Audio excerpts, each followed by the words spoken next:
and welcome to another customer service training video. My name is Tal Schnell. I'm your customer service mentor, speaker, and coach. Today we're going to have fun. We're going to have inspiration for you, and you'll feel the energy in this training video. Today I want to talk about how leaders of excellence, they have to be the chief leader officer. And what I mean by that is they truly not only have to be passionate, but they have to energize the entire team to success and keep that flow going throughout the journey. And I think it's so important. So I thought about a couple of ideas for the leaders of excellence in your organization, and people who are positive and thinking about positive ways to get people engaged, to get people, you can't get people engaged unless you're engaged, unless you're passionate, unless you're positive with your message and communication every day. So that's part of leadership. Part of leadership, and I wanted to share with you a story, and then we can dive into this.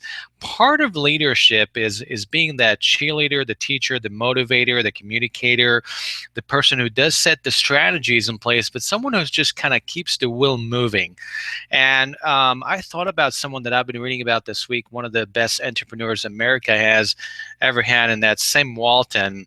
Um, if you like reading books, this is a must for you because, he was the combination of the cheerleader, the motivator, the teacher, the operator, the business executive, the entrepreneur. All of it was, this man had it all.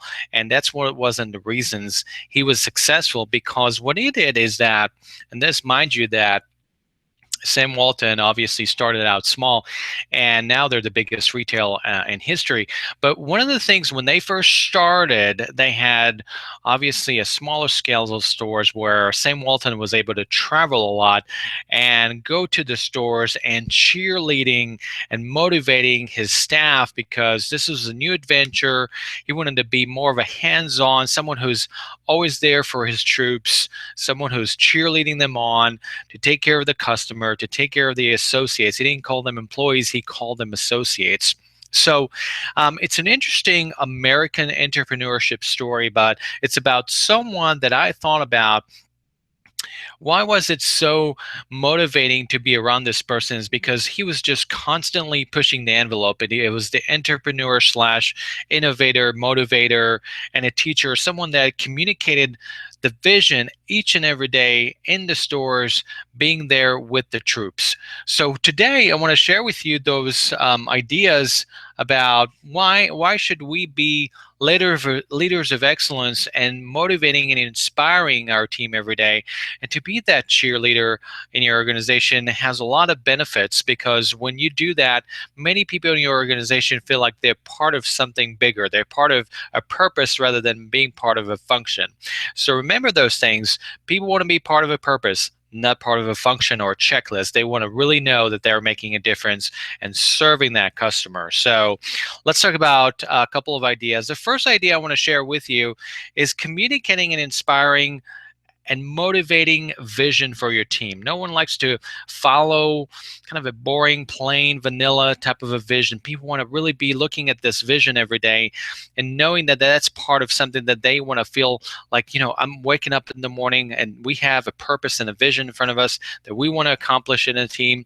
So be thinking about, when you're thinking about leadership of excellence, it's about creating a vision of excellence for your team so they can get energized by that vision, something that they may not reach it obviously the next following weeks or months, but they will reach it at some day. And each person is engaged with that vision. So take your time as a leader to create a vision that inspires people, because it's sort of like a GPS. They know where are they going, why are they going there, and why should they put in their time in order to be part of that vision for you. So communicating and inspiring and motivating vision is one of the first things you want to do as a leader, to cheerleading them on. The second one, which I know everybody likes to think about in a warm, fuzzy way, but be passionate, have a purpose. And here's what I'm saying here with being passionate. You are a leader by example. So your behaviors, your demeanors, how you conduct yourself, how you say things, and how you communicate those things. Imagine if someone just communicated those things in an uninspiring way, in a way that's boring, in a way that's just not getting people engaged.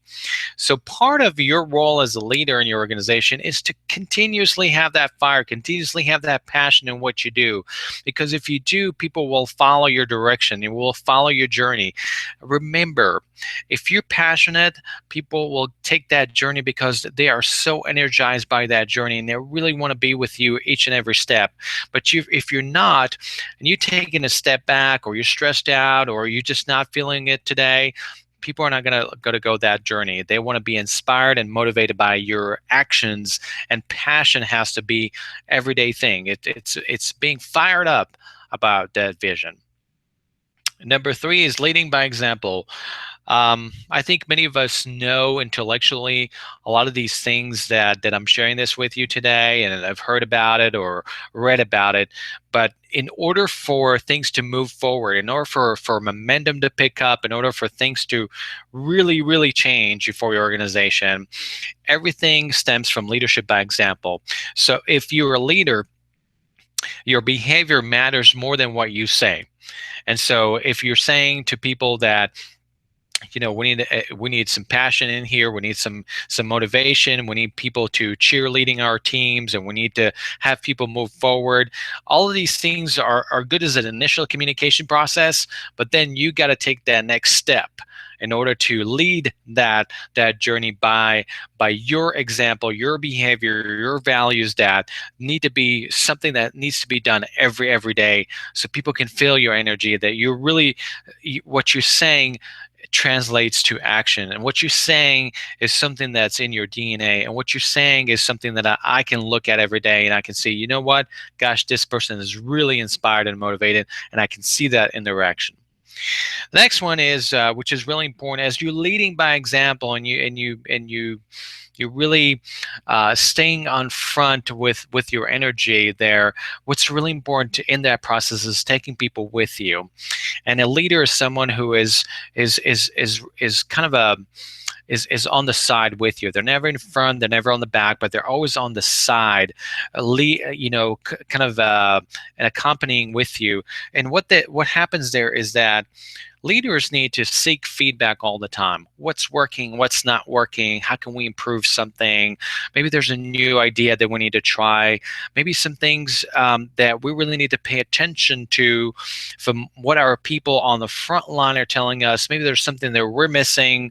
And so we don't want to have that ivory tower kind of a perspective. We really want to go down to the field and get a feel for what are the challenges and what are some of the things that I can listen to, take some notes.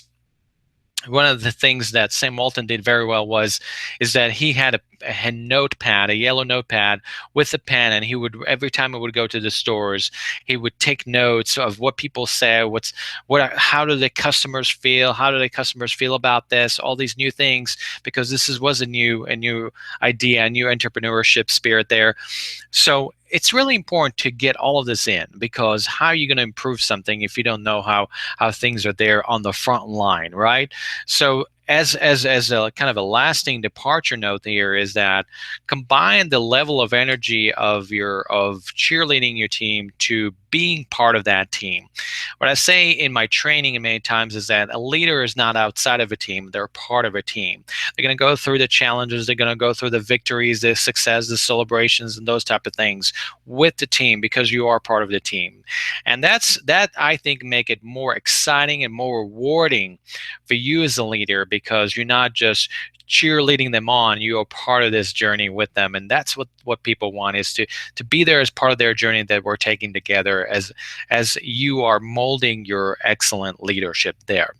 So hopefully I'm adding value to you through this video. Please contact me for further training, as I do customer service training, leadership development training.